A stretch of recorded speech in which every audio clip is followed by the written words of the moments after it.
पीलीभीत में धर्म परिवर्तन का बड़ा खेल, 3000 सिखों को बनाया ईसाई, विदेशों से भी फंडिंग का आरोप। हमारे देश में ईसाइयों की आबादी 2.3% है, लेकिन बड़ी तेजी से हमारे देश में ईसाई धर्मांतरण चल रहा है, और वो भी उस प्रदेश में जहां बाबा की सरकार है। उत्तर प्रदेश के सीएम योगी आदित्यनाथ की नाक के नीचे धर्मांतरण का खेल चल रहा है, वो भी पीलीभीत में, जिसे तराई का पंजाब कहा जाता है। यहाँ सैकड़ों पंजाबी रहते हैं।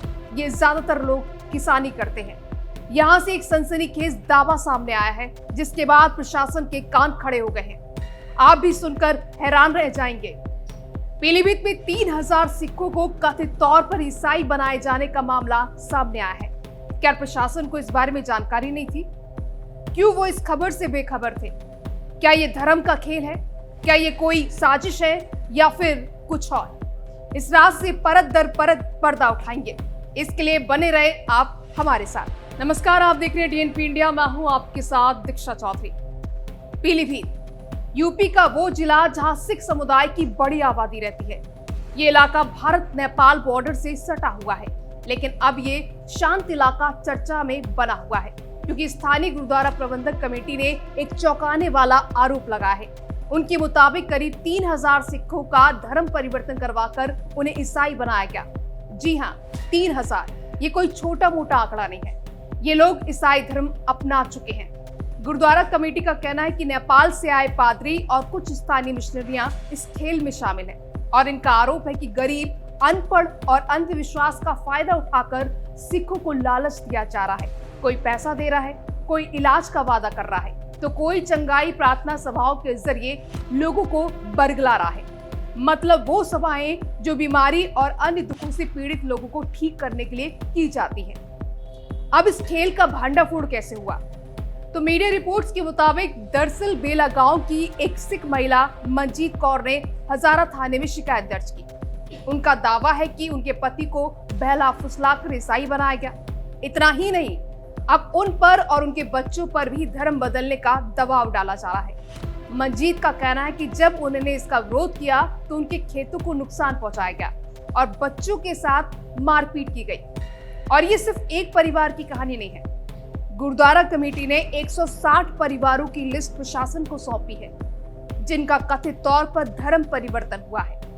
और इनमें सबसे बड़ी चौंकाने वाली बात, इनमें से कई लोग अब भी अपने नाम के आगे सिंह लगाते हैं, पगड़ी पहनते हैं, लेकिन घर के अंदर बाइबल पढ़ रहे हैं और घरों में क्रॉस के निशान लगाए जा रहे हैं।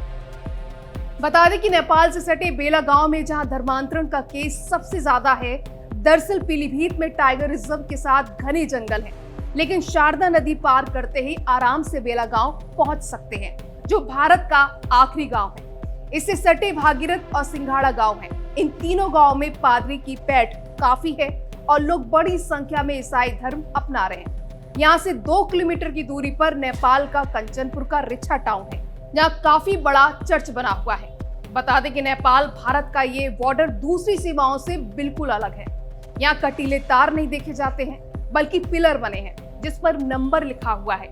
इनके बीच काफी गैप है, इससे होकर लोग आराम से आना जाना करते हैं। दोनों ओर खड़ी फसलें खेतों में लहला रही हैं। इन बीच लोगों को आते जाते बीएसएफ के जवान भी नहीं रोक पाते हैं। लेकिन सवाल ये उठता है कि क्या ये सब एक बड़ी साजिश का हिस्सा है? All India Sikh Punjabi welfare council के अध्यक्ष हरपाल सिंह जग्गी ने इसे डेमोग्राफिक चेंज की साजिश करार दिया है। उनका कहना है कि ये खेल 2002 से चल रहा है, लेकिन 2020 से इसमें तेजी आई है।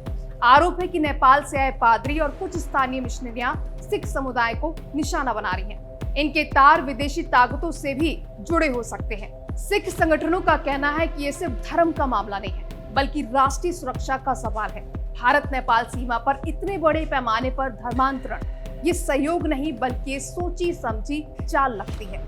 वहीं इस मामले पर यूपी प्रशासन ने कड़ा रुख अपनाया है। पीलीभीत के डीएम संजय कुमार सिंह ने जांच के आदेश दिए हैं। हजारा थाने में 8 नामजद और दर्जनों अज्ञात लोगों के खिलाफ मुकदमा दर्ज किया गया है। उधर सीएम योगी आदित्यनाथ ने भी इस मामले को गंभीरता से लिया है। अल्पसंख्यक आयोग के सदस्य परविंदर सिंह ने पीलीभीत पहुंचकर जांच की और प्रभावित गांव का दौरा किया। लेकिन सवाल ये है कि क्या ये जांच से सच सामने आएगा? क्या दोषियों को सजा मिलेगी या ये मामला भी फाइलों में दबकर रह जाएगा? फिलहाल इन सब के बीच एक अच्छी खबर भी है।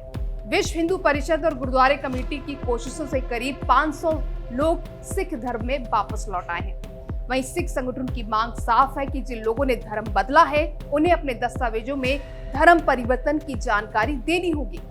साथ ही अब कई सारे सवाल खड़े होते हैं कि क्या ये सिख समुदाय की पहचान मिटाने की साजिश है या फिर गरीबी का फायदा उठाकर एक खतरनाक खेल खेला जा रहा है। इन सवालों के जवाब की तलाश जारी है। इन सवालों पर आपका क्या कहना है? अपनी राय हमें कमेंट बॉक्स में जरूर बताएं और वीडियो को ज्यादा से ज्यादा लोगों तक पहुंचाएं ताकि लोग सतर्क रहें। नमस्कार।